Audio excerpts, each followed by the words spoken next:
Now, like a lot of people might remember, last year Drake decided to take legal action over Kendrick Lamar's song, Not Like Us. He went after Universal Music Group, the same label that's been behind him his entire career, accusing them of artificially boosting the popularity of Kendrick's track during their beef. Drake, through his company, Frozen Moments LLC, claimed that Universal and Spotify were involved in an illegal scheme using bots, payola, and secret deals to push Not Like Us to the top of the charts. According to Drake's lawyers, Universal did not rely on chance, and they said that the label launched a full-blown campaign to manipulate streaming services and airwaves in Kendrick's favor. Universal ended up firing back instantly, calling the claims offensive and untrue, insisting fans simply chose the song they wanted to hear. Neither Kendrick nor Spotify publicly responded to any of this at the time. And at the time, this wasn't a full-blown lawsuit. It was what's known as a pre-action petition, meaning Drake's team wanted to preserve any evidence that could support a potential case later on. But the bigger picture here is how all this ties back to Not Like Us, the record that became the decisive blow in the Drake versus Kendrick feud. And Drake's filing pointed out that the track's massive success, 96 million streams in 7 days, #1 in the US, and eventually became a global hit. They argue that those numbers were artificially inflated. His lawyers even claimed that Universal cut royalty rates by 30% so Spotify would recommend the song more often, and cited a source who said that they were paid $2,500 to run bots that streamed the track nonstop, basically turning it into a manufactured hit. And then some fans alleged that when they asked Apple's voice assistant to play Drake's album Certified Lover Boy, it would instead play Not Like Us. Drake's lawyers claimed that he had tried to handle everything privately, but Universal had no interest in taking responsibility. They even claimed the company tried to cover it up, allegedly firing staff who were seen as being too loyal to Drake. Their argument was simple: streaming is a zero-sum game. If one artist gets boosted, another one gets buried. And in Drake's eyes, that's exactly what happened. Now, Universal denied everything, calling the accusations absurd, and reminded everyone that fans chose what they wanted to hear. And since all this came out after the beef was already over, ended up shaping a certain perception of Drake, like he couldn't let it go, or that he was trying to fight a cultural loss through the courts instead of music. In other words, people felt like, damn, this guy isn't really accepting the loss. And the timing couldn't have been more symbolic, because this filing came just days after Kendrick dropped his surprise album, GNX, widely seen as a follow-up to Not Like Us. Then a few weeks later, in January of this year, Drake took things even further. He officially filed a defamation lawsuit against Universal Music Group, the same company both him and Kendrick released music through. And fast forward to now, things have officially taken a turn, because just recently a judge dismissed Drake's defamation lawsuit over Not Like Us. The court ruled that Kendrick's lyrics couldn't be taken as factual statements, calling them non-actionable opinion. Basically, the judge said that this was a part of a heated rap battle, not a literal accusation, and that was the very thing that Drake was trying to fight against. He was saying that Universal, the same company he's still under, unfairly targeted him and helped tarnish his reputation, not just by letting Not Like Us spread, but by what he called artificially inflating its success. And this is important because this idea has actually been discussed for a very long time. A lot of people online have questioned whether or not Not Like Us success was completely organic, or if it was being pushed harder than usual. That conversation started way before Drake filed the lawsuit.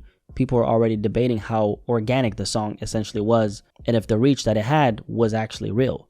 So when Drake officially took legal action, to a lot of people, that served as validation, like maybe there was some truth to those suspicions. But as the case went on, the public started to turn on Drake, right? Drake got heavily criticized for this particular lawsuit, and the general consensus became that he looked like a sore loser, someone who was trying to use the legal system to undo a loss that had already been decided musically. One of the things I believed about this particular case when it first happened is that it was all about controlling the narrative for Drake, because Drake generally felt like there were moves being made behind the scenes that gave Kendrick an unfair advantage. And from his perspective, this was his way of trying to expose it, right? And I always looked at it as this wasn't really about Not Like Us, the song. It was about the machine behind it, or what Drake alleged was the machine behind it. When Drake filed that pre-action petition and accused Universal Music Group and Spotify of artificially inflating the numbers for Not Like Us, he was also at the same time trying to expose something he thought was bigger than the rap beef itself. He felt like the system itself was rigged against him. But to me, that never really made sense though, because Drake himself is a machine. He's benefited from the same system his entire career, right? From playlists to radio pushes to marketing rollouts. And Drake has always been one of the biggest names in the industry. We already know that, right? So for him to suddenly kind of turn around and say that the system's unfair to him, it's kind of ironic. At the same time, you know, this is what he's saying, and so I feel like it's fair to bring up his side. Now, to this day, I still don't believe that Kendrick would ever knowingly be a part of something so shady, knowingly, because personally, I don't look at it as this is who he is, because Kendrick's entire career has been built on authenticity and integrity. So to think that he'd allow fraud or manipulation around his music doesn't really make any sense to me. What I do believe is that the industry machine around these two artists can blur the lines between marketing and manipulation. At that level, things get messy, and sometimes the moves labels make for profit can cross into questionable territory without the artist ever knowing. And so that's what I personally think happened. And when I first spoke on this, I said that Not Like Us was pushed harder than your usual rap song, because obviously we all know that it wasn't a regular rap song, not because Kendrick needed the help, but because Universal knew how much momentum that record could create, which it eventually did. And the song generated a lot of dinero. So after this recent court dismissal, it's obvious that Drake's plan didn't land the way he expected. He tried to turn what he saw as manipulation into a legal argument, but the judge basically said, you know, this was rap, not reality. And so when you lose a rap battle and take it to court, people stop seeing it as a fight for fairness. They see it as you trying to undo your loss. And, you know, Drake is one of the most intelligent artists in hip hop. He's not just reacting. He's also trying to control the story long term. And that's exactly what I personally think that this lawsuit was about. He wanted to rewrite how this moment could be remembered 10 years from now. But now that it's been dismissed, the opposite kind of happened. It cemented Kendrick's win even more in a lot of ways.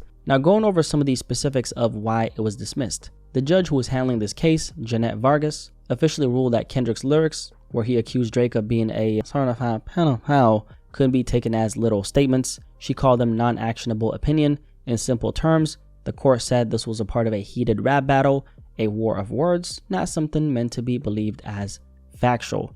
In a 38-page order, the judge described the Drake and Kendrick feud as the most infamous rap battle in the genre's history. She said both artists had thrown around incendiary language and offensive accusations at each other, and that any reasonable listener would understand it was lyrical warfare, not a news report. She even referenced Drake's own song, Tailor Made Freestyle, where he used an AI-generated Tupac voice to tell Kendrick, talk about him liking young girls, that's a gift from me. And the judge pointed out that Kendrick's line, say Drake, I hear you like him young, you know that part right there from the song, was clearly a callback to the exact same lyrics that Drake said, right? Meaning in her eyes, Kendrick wasn't creating a new allegation, he was responding to something that Drake himself put into the battle. And this is what the judge is saying, right?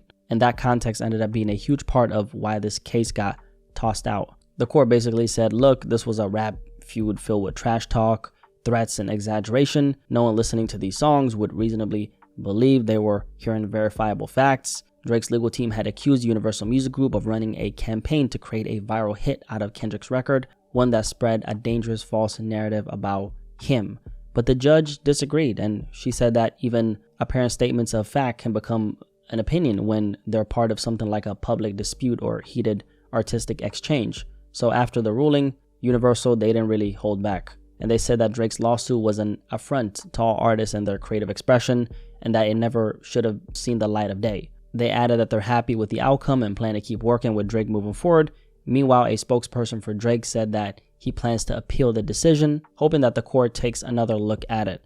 As for Kendrick, he hasn't commented on this case at all ever since everything happened. So it looks like Drake might have lost the final battle against Kendrick, man. But then again, the lawsuit was never really about Kendrick himself. It was about the machine, the system behind everything that Drake said pushed all these allegations against him. From the start, I didn't really think this case was going to hold up in court. I mean, the only thing I thought could have maybe had a chance was the, pedophilia part, because that's one of the most damaging things you can accuse anyone of, right? If anything was going to fall under defamation, it would have been that. But here's the thing, when you decide to engage in a rap battle, you're stepping into the court of public opinion, not an actual courtroom. And I think that's what Drake was really fighting. The perception, the memes, the headlines. To me, it was a lost cause from the start though. But at the same time, no one really knows why Drake pushed it as far as he did. Considering how calculated Drake is, I can't help but feel like there's something deeper behind why he did all this. My best guess, it was about narrative control, trying to shape how this moment will be remembered, even if the outcome didn't go his way. I'm curious to hear what you guys have to say though. drop a like before you leave, and let me know in the comment section below, was this Drake trying to protect, like, was this him trying to protect his legacy, or just do you look at him as a sore loser? Okay, I'm very curious to hear what you guys have to say, okay? Either way, appreciate you for watching, and I'll catch you guys on the next one, man. Peace.